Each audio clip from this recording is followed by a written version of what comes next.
नमस्कार, स्वदेश न्यूज की खास पेशकश 71 पर एफआईआर कितने और किरदार देख रहे हैं आप। बहुत तो स्वागत है आपका। मैं हूं आपके साथ ऋषभ राय। छत्तीसगढ़ एसीबी ने कोयला और शराब घोटाला मामले में एफआईआर दर्ज कर ली है। शराब घोटाला मामले में दर्ज एफआईआर में भ्रष्टाचार निवारण अधिनियम की धारा 7 और 12, 420, 467, 468, 471 के साथ ही 120B के तहत केस दर्ज किया गया है और इस मामले में 70 नामजद लोगों पर केस दर्ज किया गया है। इन 70 लोगों के बाद और भी लोगों पर केस दर्ज हुआ है। बता दें कि छत्तीसगढ़ में ईडी 2019 से 2022 के बीच हुए शराब घोटाले की जांच कर रही है, जिसमें ईडी के अनुसार 4 तरीकों से भ्रष्टाचार किया गया है, जिसमें सीएसएमसीएल द्वारा डिस्टिलरों से रिश्वत ली गई थी, बेहिसाब कच्ची देशी शराब की बिक्री की गई, डिस्टिलर्स से रिश्वत ली गई ताकि उन्हें कार्टेल बनाने और बाजार में हिस्सेदारी तय करने की अनुमति मिल सके, और FL10A लाइसेंस धारकों से कमीशन, जिन्हें विदेशी शराब खंड में भी पेश किया गया था। और इन सब को मिलाकर ईडी का दावा है कि छत्तीसगढ़ में 2100 करोड़ रुपए से ज्यादा का घोटाला हुआ है, यानी 2100 करोड़ रुपए की बड़ी राशि है जिसका घोटाला होने का दावा यहां पर किया जाता रहा है। और ईडी की ओर से जिन लोगों के खिलाफ इस मामले में एफआईआर दर्ज करवाई गई है, उनमें पूर्व मंत्री अमरजीत भगत के अलावा सौम्या चौरसिया, रानू साहू, समीर बिश्नोई, अनिल टुटेजा, यश टुटेजा, विवेक ढांड, पूर्व मंत्री कवासी लखमा और पूर्व विधायक यूडी मिंज, पूर्व विधायक गुलाब कमरू का भी शामिल है। और इसके अलावा भी कई और नाम शामिल होने की बात सामने आई है। भ्रष्टाचार निरोधक ब्यूरो यानी एसीबी द्वारा कथित कोयला और शराब घोटाला मामले में पूर्व कांग्रेस मंत्रियों के खिलाफ एफआईआर दर्ज करने पर छत्तीसगढ़ के पूर्व सीएम और कांग्रेस नेता भूपेश बघेल ने भारतीय जनता पार्टी पर सवाल खड़े किए हैं। पूर्व सीएम भूपेश बघेल ने कहा कि पिछले 3 सालों से ईडी और आईटी जांच कर रही थी। जांच के बाद उन्होंने अब एसीबी से एफआईआर दर्ज करने को कहा है। पहले ईडी और आईटी द्वारा की गई जांच के दौरान हमारे कई नेताओं के नाम का उल्लेख नहीं किया गया था, लेकिन अब अचानक हमारे नेताओं के नाम पर एफआईआर की गई है। कुल मिलाकर भूपेश बघेल ने बीजेपी सरकार पर एजेंसियों का दुरुपयोग करने का आरोप लगाया है और प्रतिशोध की राजनीति की बात उन्होंने कही है। बहरहाल इस मामले पर सियासत भी गर्मा गई है, इसी पर हम चर्चा भी करेंगे, लेकिन उससे पहले कुछ प्रतिक्रियाएं हैं, पहले वो आपको सुनाते हैं, फिर चर्चा शुरू करेंगे।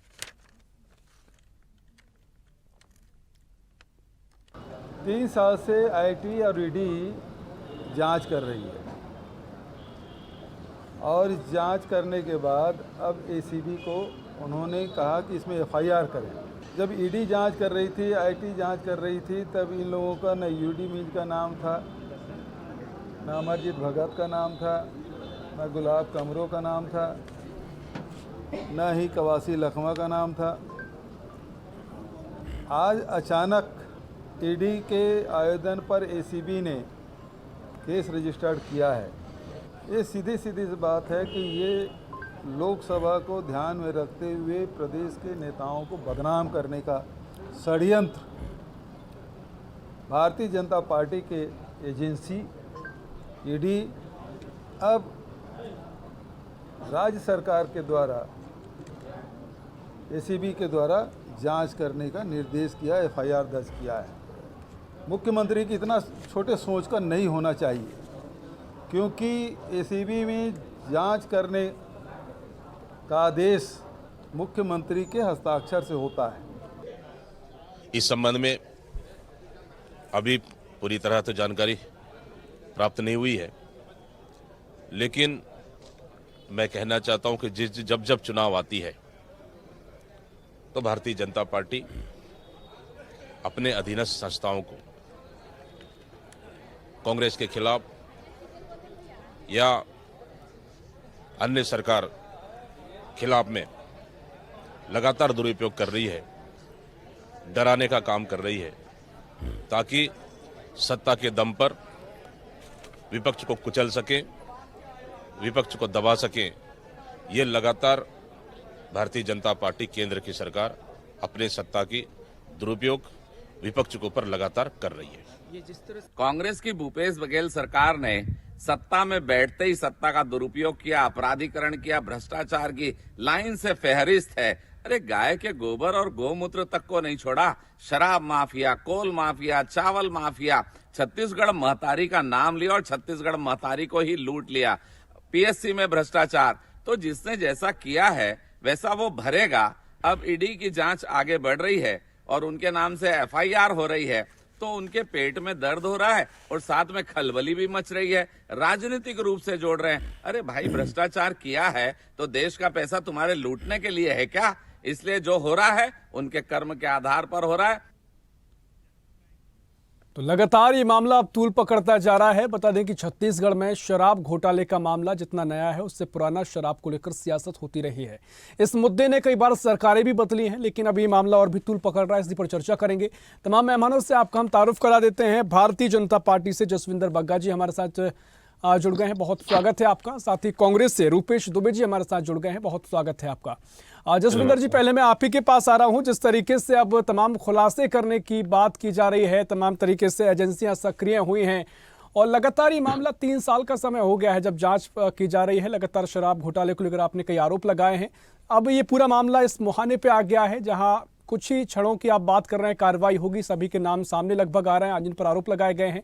क्या कुछ आपकी प्रतिक्रिया रहेगी? क्योंकि भूपेश बघेल का कहना है, कांग्रेस का कहना है कि बीजेपी प्रतिशोध की राजनीति कर रही है, सत्ता में आकर जो बदला लेने की एक तरीके से सियासत की जा रही है और एजेंसियों का दुरुपयोग किया जा रहा है। पहली प्रतिक्रिया आपकी जसविंदर जी। भूपेश बघेल 5 वर्ष तक एक राज्य के सूबे के मुखिया रहे हैं, मुख्यमंत्री रहे हैं। उन्हें मुझे लगता है प्रशासनिक कार्यवाहियों की किस प्रकार से प्रशासनिक तंत्र काम करता है उसकी पूरी जानकारी होगी। ईडी और आईटी के जिस प्रकार से छापे छत्तीसगढ़ में पिछले 5 वर्षों में पड़े, सबूत मिलने के बाद, शिकायत प्राप्त होने के बाद जिस प्रकार से कार्रवाई आगे बढ़ी है, लगातार जांच चल रही है, नए नए सबूत मिलते जा रहे हैं, नई नई शिकायतें मिलती जा रही है, विवेचना का दौर चल रहा है। चलते चलते में सरकार का बदल जाना लोकतंत्र का हिस्सा है, लेकिन उससे जांच एजेंसी की कार्रवाई रुक जाएगी ऐसा भूपेश बघेल कैसा मान सकते हैं? मैं नहीं समझ पा रहा हूं। 5 वर्ष के मुख्यमंत्री हैं, लेकिन इतना जरूर कहना चाहूंगा ऋषभ जी, जहां जहां कांग्रेस की सरकार रहती है वहां वहां भ्रष्टाचार के नए आयाम बनाने में आगे रहती है। आप केंद्र से देखिए, जब 10 वर्ष मनमोहन सिंह की सरकार थी, 2G घोटाला, कोर्ट का स्कैम, कॉमनवेल्थ का स्कैम और जाने A to Z से लेके जेड तक इन्होंने घोटाले किए। और छत्तीसगढ़ में भी 2018 में जनता को नए नए लुभावने वादे करके 36 रंग के घोषणा पत्र को प्रस्तुत करके छत्तीसगढ़ की जनता को छलावे में डाल के जिस प्रकार से कांग्रेस सरकार में आते ही भ्रष्टाचार में लग गई, जिस प्रकार से उसने भ्रष्टाचार को संस्थागत रूप दे दिया। हमने 15 वर्ष की सरकार में सरस्वती साइकिल योजना में बच्चियों को साइकिल देने की योजना प्रारंभ की थी। इस कांग्रेस ने उस साइकिल से घंटे गायब कर दी भाई साहब। ऐसी कांग्रेस उनके मुख्यमंत्री जब इस बात को कह के रोना रोते हैं कि सरकार बदलने के बाद भारतीय जनता पार्टी की सरकार जो है अपनी संस्थाओं के दम पर इस प्रकार से कुचलने का काम कर रही है, मुझे हंसी आती है। और इस बात को भी मैं कहना चाहता हूं कि भूपेश जी, आप 5 वर्ष मुख्यमंत्री रहे, आपको पता है कि ईडी की जांच चल रही है, आईटी के छापे पड़ रहे थे और जांच आगे बढ़ रही है। जांच के बढ़ते बढ़ते जो नए सबूत ईडी को प्राप्त हुए हैं, उस नाते वहां पर विधायकों का नाम जोड़ा गया है, ना कि किसी मुझे लगता है कि विरोधी पक्ष को डराने के नाम पर जोड़ा गया है। और जहां तक लोकसभा की बात वो कर रहे थे, ये मान के चलिए कि जनता का विश्वास भारतीय जनता पार्टी के साथ है और लोकसभा में भारतीय जनता पार्टी अपनी नीतियों के दम पे, माननीय मोदी जी के गारंटी के दम पे 11 में 11 सीटें जीतने जा रही है। इस बात से बौखलाए भूपेश बघेल, उनकी अनर्गल बयानबाजी आपको साफ साफ दिख रही है। ठीक है। आप देखिए, लगातार पीएम मोदी भी कहते आए हैं कि जिसने भी कि जनता का पैसा भ्रष्टाचार में लगाया, भ्रष्टाचार किया है, तमाम तरीके से सभी को बख्शा नहीं जाएगा। ये बात बिल्कुल ठीक है। आप अगर ऐसा है तो कार्रवाई हो रही है, लेकिन मुख्यमंत्री भूपेश बघेल के आपने के बयान के बारे में आपने कहा तो वो साफ तौर पर ये कह रहे हैं कि आईटी ने कार्रवाई लगातार जांच कर रही थी, उसके बाद ईडी जांच कर रही थी, लेकिन अब एसीबी ने एफआईआर दर्ज किए हैं। उनको इस पूरे प्रक्रिया से थोड़ा कहीं ना कहीं सवाल है कि एजेंसियों का दुरुपयोग हो रहा है। 3 साल जांच हुई, 3 साल में कुछ निकला नहीं, उसके बाद अब लगातार इस मामले को तूल दिया जा रहा है क्योंकि लोकसभा चुनाव सामने है।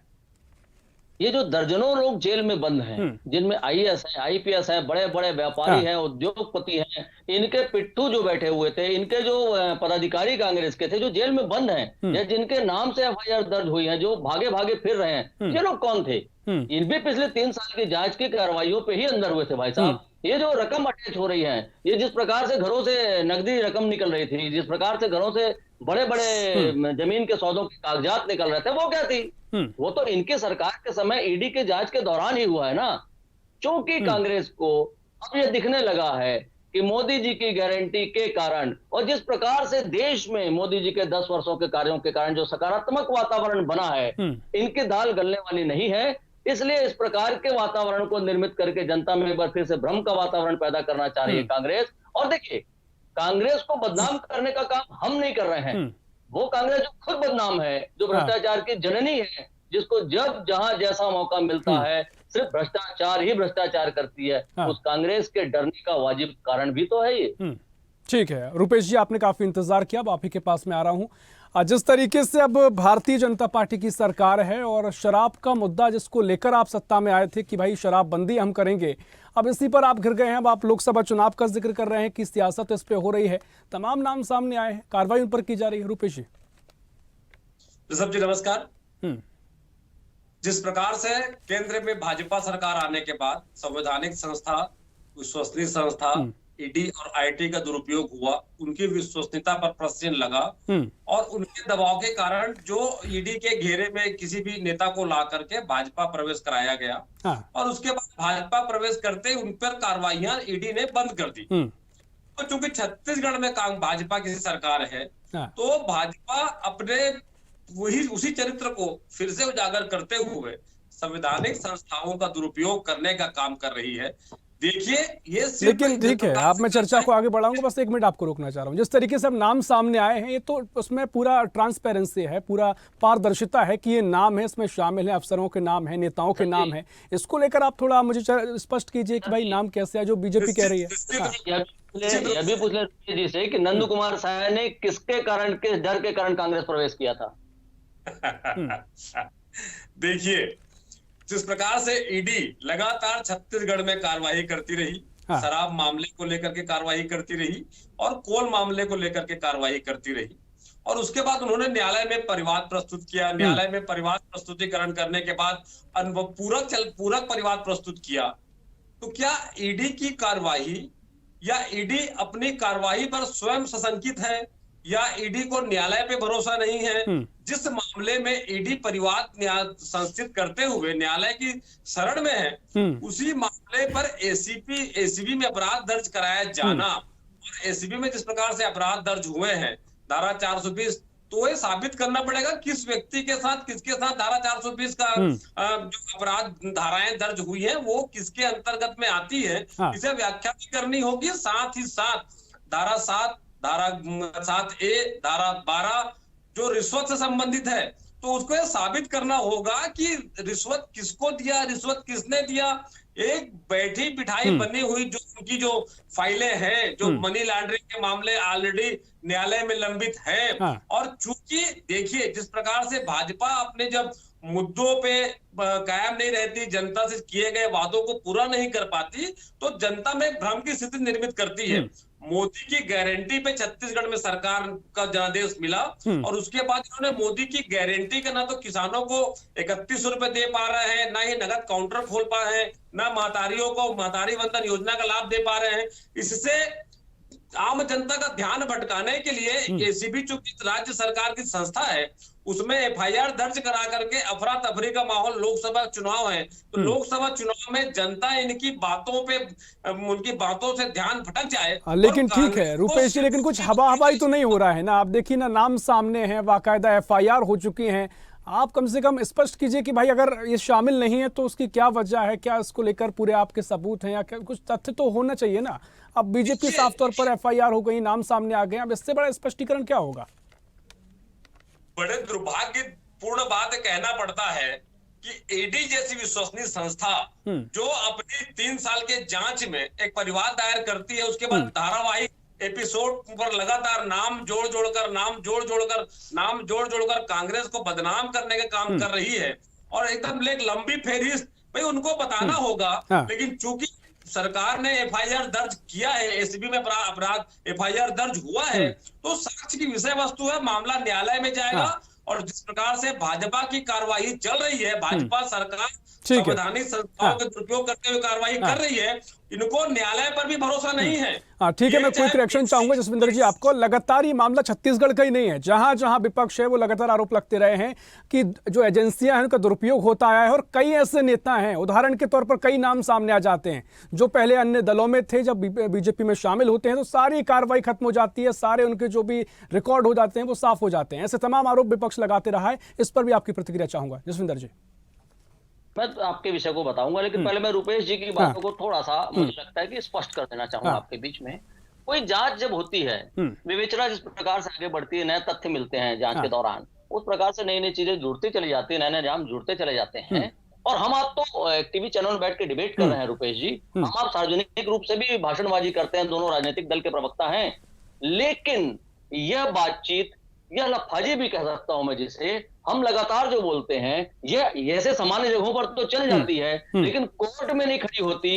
इसीलिए शायद महीनों से जो जेल में बंद आपके लोग हैं, जो आपके प्रशासनिक तंत्र के लोग हैं, आपके राजनीतिक तंत्र के लोग हैं, उनको कोर्ट जमानत नहीं दे रही। इस बात को आपको याद रखना चाहिए। इतने बड़े बड़े वकील आपने खड़े कर दिए, इतनी बड़ी बड़ी दलीलें उन्होंने दे दी, लेकिन कोर्ट ने आपके लोगों को जमानत इसलिए नहीं दी है कि उनके खिलाफ पुख्ता प्रमाण हैं। इस बात को आपको स्वीकार करना पड़ेगा रुपेश जी। बाकी राजनीतिक बातें तो हम टीवी चैनल में भी कर लेंगे और जनता के बीच भी जाके कर सकते हैं, लेकिन कोर्ट के सामने हम हाँ, तो वो कह रहे हैं ना, आप कोर्ट पर भरोसा रखिए, आगे जिस तरीके से तमाम आरोप बीजेपी लगा रही है, आपके लोगों के खिलाफ पुख्ता प्रमाण है, इसलिए कोर्ट उनको जमानत नहीं दे रही है।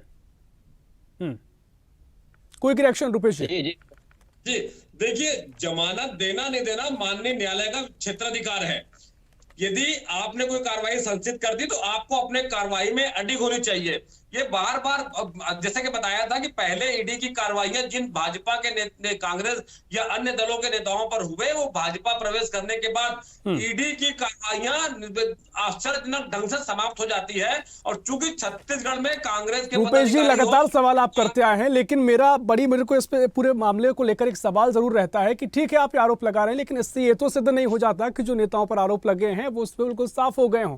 ठीक है, आप तमाम आरोप लगाते रहे, उसको मैं जवाब लूंगा जसविंदर जी से, लेकिन आरोप लगे हैं और वो लगातार उन पर कार्रवाई की जा रही है, क्योंकि कोर्ट में वो मामला कहीं ना कहीं सत्यापित किए जा रहे हैं। ये पूरी तरह से अपनी कार्रवाई का दुरुपयोग है। यदि ईडी को एक कार्रवाई, जब मनी लॉन्ड्रिंग से संबंधित कार्रवाई कर रहे हैं, तो दूसरा जो अभी एसीबी में अपराध दर्ज कराया गया है, उसके संबंध में अभी प्रथम चरण पे उन्होंने अपराध दर्ज किया है। उसके बाद जांच की कार्रवाई की जाएगी। और जिस प्रकार से ईडी कार्रवाई कर रही है, ईडी स्वयं अपनी कार्रवाई करने में तत्परता नहीं दिखाती। 2 महीने के बाद एक कार्रवाई, 2 महीने के बाद एक कार्रवाई। इनका सिर्फ और सिर्फ एक मात्र उद्देश्य है, एक ध्येय है कि कांग्रेस के नेताओं को, छत्तीसगढ़ की राजनीतिक वातावरण को अस्थिर करना और संवैधानिक संस्थाओं पर आज की देश की जनता, प्रदेश की जनता बिल्कुल भरोसा नहीं कर रही। आज ठीक है जसविंदर जी, केंद्र में आपकी सरकार है, राज्य में आपकी सरकार है, एजेंसियां के जैसे बात कहे विपक्ष कहता है कि तमाम एजेंसियां जो आप कहेंगे वो करती हैं, तो क्या दिक्कत है? इतना ही जो फास्ट प्रक्रिया है उसे फास्ट ट्रैक में लाई और तुरंत जो कार्रवाई कीजिए, क्योंकि लगातार आरोप लगाते रहे, सिर्फ लोकसभा चुनाव हो, विधानसभा चुनाव हो, तभी कार्रवाई का खेल शुरू होता है और वैसे ही चुनाव खत्म होते हैं, मामला ठंडे बस्ते में चला जाता है। विपक्ष की जिस बात को आपने दोहराया है ऋषभ जी, उस बात से असहमति है कि किसी भी संस्था के ऊपर सरकार का कोई नियंत्रण होता है। ईडी स्वायत्त संस्था है, एक जांच एजेंसी है, शिकायत मिलने पे जांच करती है। छत्तीसगढ़ में भी करेगी, मध्य प्रदेश में भी करेगी, केरला में भी करेगी और पूरे देश में करेगी। रुपेश जी, इस बात को आपको याद रखना चाहिए कि ईडी के लिए सिर्फ छत्तीसगढ़ राज्य ही तो नहीं है ना, पूरे देश में, पूरे देश में अलग अलग राज्य है, सब जगह उसे जाना है, सब जगह शिकायतें प्राप्त होती है, वहां उनकी जांच होती है। जैसे जैसे गतिविधि आगे बढ़ती है वैसे वैसे छत्तीसगढ़ में, क्या आप चाहते हैं कि ईडी छत्तीसगढ़ में बैठ के सिर्फ छत्तीसगढ़ के ही विषयों को लगातार देखती रहे? और दूसरा विषय जो आप कह रहे थे, देखिए कि क्यों इधर से उधर और ऐसा वैसा अलग अलग लोगों पे ईडी को अपने ऊपर विश्वास नहीं है। देखिए साच को आज अगर आपके लोगों ने कुछ भी नहीं किया है तो आईटी का छापा पड़ जाए तो भी आपको नहीं डरना चाहिए, ईडी की जांच हो जाए तो भी आपको नहीं डरना चाहिए, एसीबी भी अगर इन्वॉल्व हो जाती है तो भी आपको नहीं डरना चाहिए। डरेगा वह जिसने गलत किया है। और अगर आपने 5 वर्षों के अपने शासन काल में सिर्फ भ्रष्टाचारियों को प्रश्रय दिया है तो आपको डरना तो पड़ेगा ना रुपेश जी, आपके नेताओं को डरना पड़ेगा। और ये मान के चलिए कि जनता ने आपके भ्रष्टाचार को नकारा था, इसलिए 2023 में भारतीय जनता पार्टी को बहुमत दिया था। और इस बात को फिर से दोहराता हूं कि इस भ्रष्टाचार का दामन जो आप पकड़ के चलते हैं, जनता इससे बिल्कुल इत्तेफाक नहीं रखती है। और आने वाले लोकसभा चुनाव में जनता भ्रष्टाचारियों के खिलाफ फिर से खड़ी दिखेगी, मोदी जी के साथ खड़ी दिखेगी, माननीय विष्णुदेव साय जी के साथ खड़ी दिखेगी और छत्तीसगढ़ की 11 की 11 सीटें शानदार काम करने वाले ईमानदार जनप्रतिनिधियों को देगी। निश्चित तौर पर आखिर में आते आते आपने लोकसभा चुनाव का जिक्र भी किया, तो कहीं ना कहीं ये सवाल जरूर कांग्रेस के सी पर है। आखिरी प्रतिक्रिया रुपेश जी आपकी। देखिए, पूरी तरह से लोकसभा चुनाव को देखते हुए कार्रवाई की जा रही है। दहशत का वातावरण छत्तीसगढ़ में भाजपा सरकार में आते ही प्रारंभ की। बुलडोजर संस्कृति के नाम पर छोटे छोटे ठेले खुमचे वाले हैं, उनकी रोजी रोजगार पर लात मारा गया। और उसके बाद जिस प्रकार से प्रशासनिक तंत्र पे दबाव बनाने के लिए और प्रशासनिक तंत्र पे दबाव बनाने के लिए राजनीतिक दल के नेताओं चलेगा रुपेश जी, जो ऐसे काम करेंगे बुलडोजर चलेगा रुपेश जी। हम कानून का राज चलाने आए हैं, कानून के दायरे में कानून का राज स्थापित कर ठीक है रुपेश जी, पार्टी का है और हम बुलडोजर के माध्यम से भी उसे करें। ठीक है रुपेश जी। जसविंदर जी, देखिए आपने मुझे लगता है अपनी बात बहुत स्पष्ट तरीके से रखी है और जो भी फैसला है वो जनता इस पूरी डिबेट को देखकर स्पष्ट जरूर हो रहा होगा, क्योंकि आपने अपने अपने तथ्य रखे हैं। मैं चाहूंगा, समय हमारे पास इतना ही। बहुत शुक्रिया आप दोनों मेहमानों का चर्चा में शामिल होने के लिए। तो इस खास पेशकश में फिलहाल के लिए इतना ही, लेकिन जिस तरीके से लगातार सियासत गरमा रही है और लगातार शराब घोटाले का मामला देश भर में तूल पकड़ रहा है, 2100 करोड़ रुपए की शराब घोटाले का ये मामला है। अब देखना इस पर महत्वपूर्ण होगा, क्या बयानबाजी आगे चलती है, कोई कार्रवाई भी इसमें की जाती है। फिलहाल के लिए इतना ही। देश प्रदेश की और भी खबरों के लिए देखते रहिए स्वदेश न्यूज। सबसे पहले देश।